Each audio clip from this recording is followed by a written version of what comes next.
News Saidabad लग क़ौमी शाहरा ते कंडियारो दरगाह इलाहाबाद तां रूहानी जलसे मां वापस दरगाह शाह अब्दुल लतीफ़ भिटाई रहमतुल्लाह तरफ़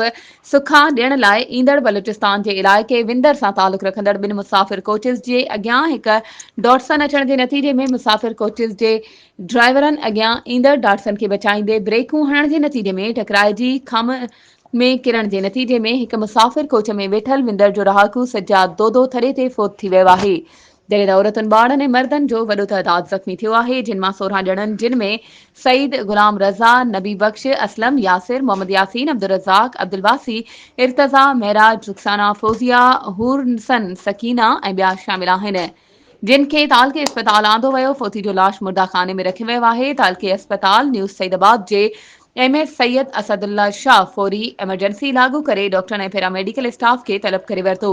ज़ख़्मियुनि खे पिणु अस्पताल आणे तिबी इमदाद ॾियण बाद नवाब शाह ऐं लम्स हैदराबाद मुंतकिल कयो पियो वञे। वधीक ख़बरुनि ऐं अपडेट्स जे लाइ असांजे चैनल खे सब्सक्राइब कयो ऐं हा, बेल आइकन खे प्रेस करणु न विसारिजो त जीअं असांजी हर नई अचण वारी वीडियो तव्हां ताईं पहुची